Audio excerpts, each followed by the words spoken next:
Liga 1 alias Liga Indonesia musim depan dipastikan pakai sistem double robin alias 4 peringkat teratas akan diadu lagi alias ada lagi semifinal dan juga final. Sebagian klub atau netizen menganggap ini kemunduran lantaran percuma kumpulkan poin sebanyak-banyaknya jika toh akhirnya pucuk pimpinan tak bisa langsung dinobatkan sebagai juara. Bener juga sih. Jadi istilahnya ya udah capek-capek ngumpulin poin, udah capek-capek berjuang ke puncak, pucuk nggak taunya diadu lagi. Aduh, mending kalau menang, kalau kalah.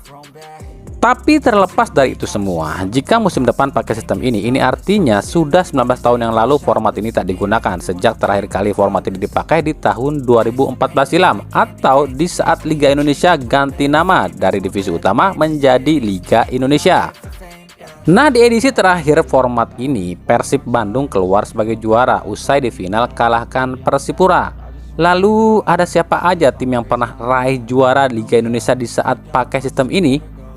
Sebagai catatan, sejauh ini baru Persib Bandung saja yang sudah alami 2 kali juara di saat pakai sistem ini, yakni sejak era Liga Indonesia ya, yang di tahun 1994 dan 2014. Dan berikut daftar juara Liga Indonesia yang juara di saat pakai sistem semifinal dan final atau double robin. Di 1994 ada Persib Bandung. Di 1996 ada Martrans Bandung Raya. Di 1997 ada Persebaya Surabaya. Di 1998 ada PSIS Semarang. Di tahun 2000 ada PSM Makassar. Di 2001 ada Persija Jakarta. 2002 ada Petrokimia Gresik. 2005 ada Persipura. Di 2006 ada Persik Kediri. 2007 ada Sriwijaya FC dan 2014 ada Persib Bandung. Nah, dari 10 tim yang pernah raih juara saat liga pakai sistem ini, siapakah yang kira-kira selanjutnya akan jadi juara dengan sistem seperti ini? Tapi yang pasti dari 10 tim tadi ada 3 tim yang nggak ikutan, yakni Martrans Bandung Raya, Petrokimia Gresik dan Sriwijaya FC, yang otomatis tersisa 7 tim saja yang berpeluang mengulang juara di saat pakai sistem ini. Atau mungkin ada juara baru. Menurut kalian siapa nih guys?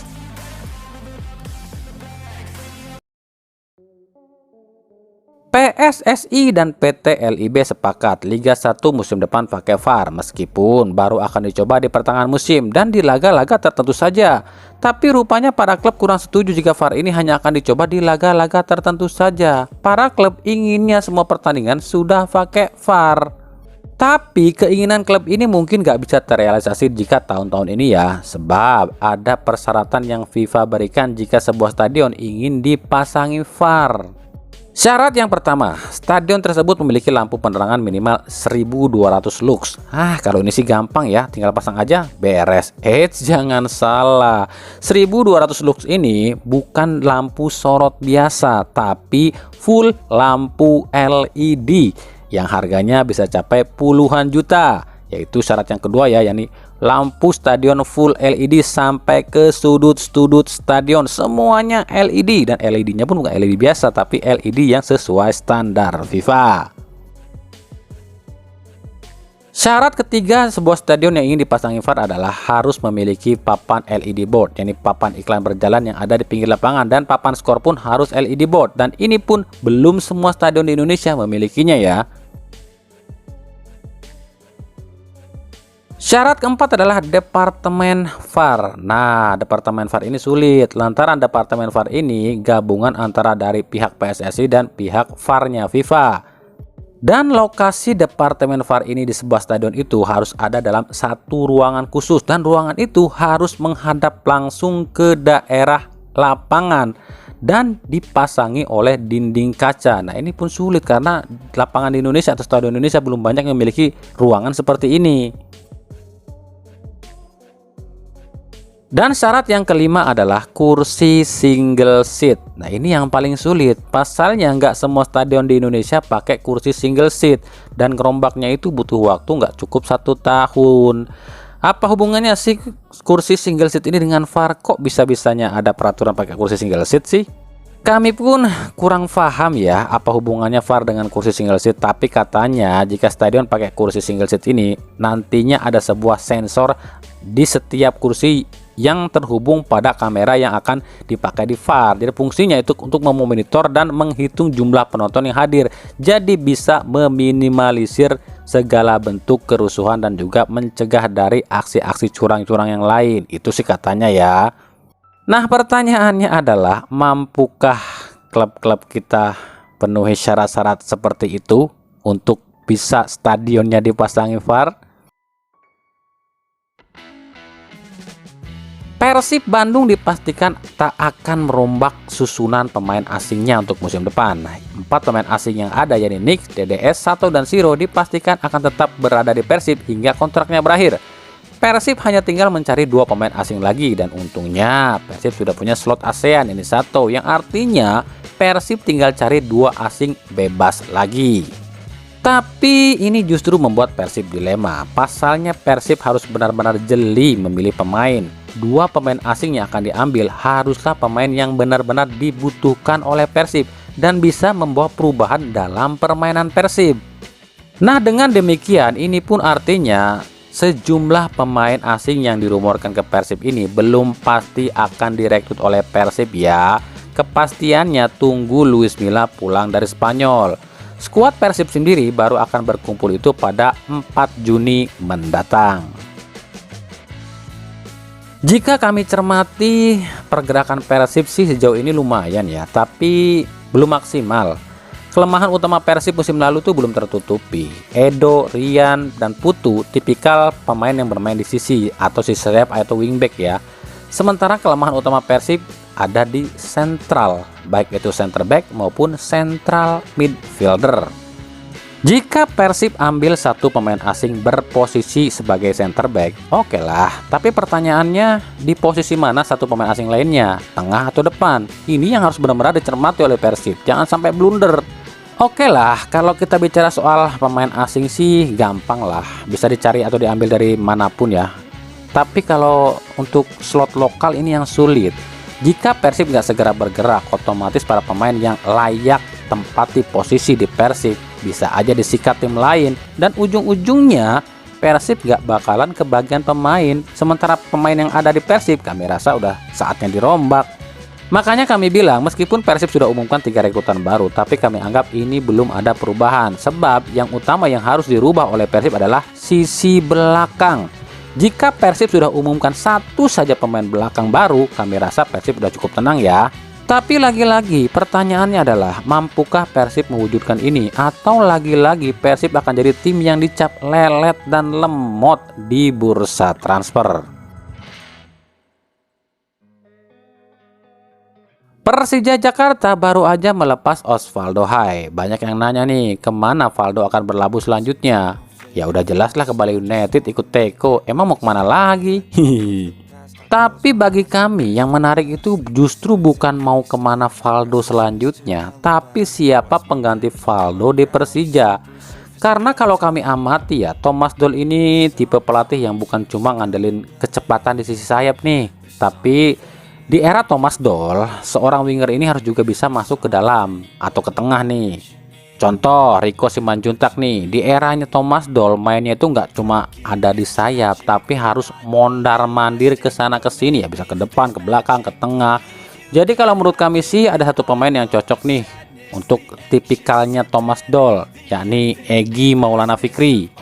Egy ini kan sejatinya seorang winger, tapi mainnya itu nggak selalu di pinggir. Dan kebetulan di Persija ada soulmate-nya, ini Witan Sulaiman. Ya siapa tahu Egy ke Persija. Karena kan di Dewa United sendiri Egy itu free roll alias bebas pilih mau bertahan atau hengkang. Tapi ya nggak tahu deh siapa pilihan Thomas Doll. Kita lihat nanti aja.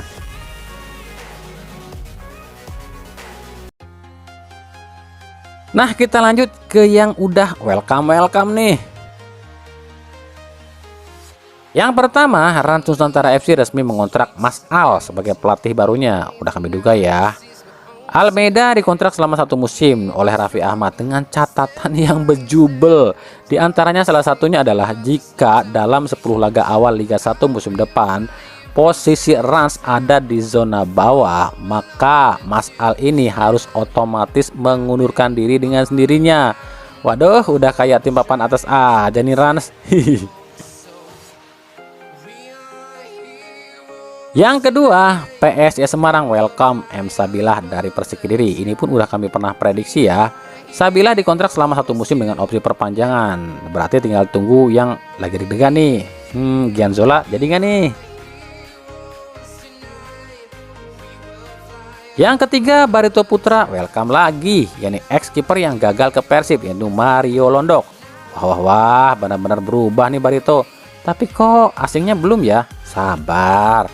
Orang sabar itu pantatnya lebar. Wadidaw.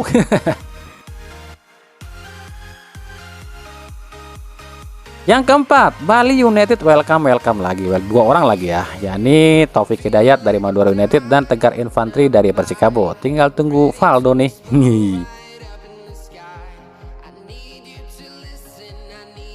Persela Lamongan di Liga 2 jadi satu-satunya tim yang gaspol di bursa transfer ini. Udah 4 pemain diikat, yakni Zumapo, Rahel Radiansah, Rafiud Derajat, dan juga Aldi Al-Ahya.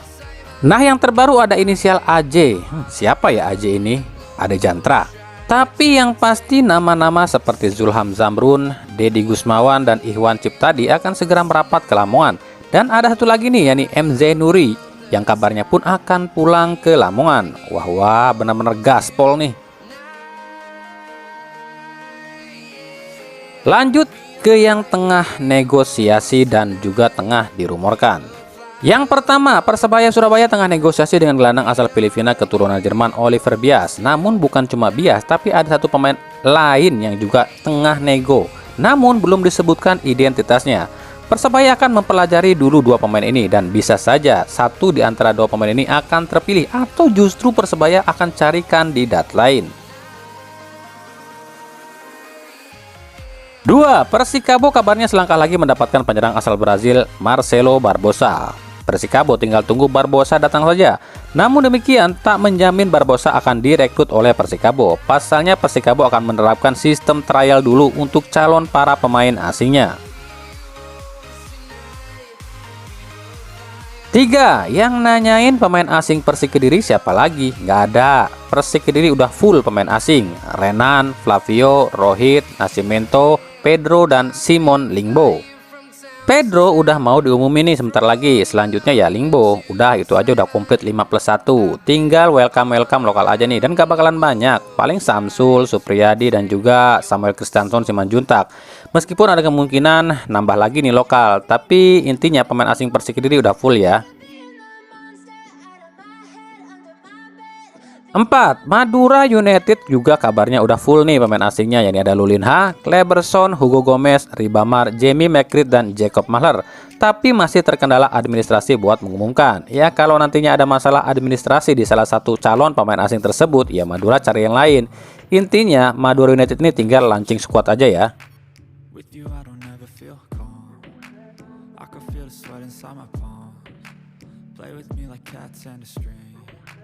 You don't understand the pain it brings.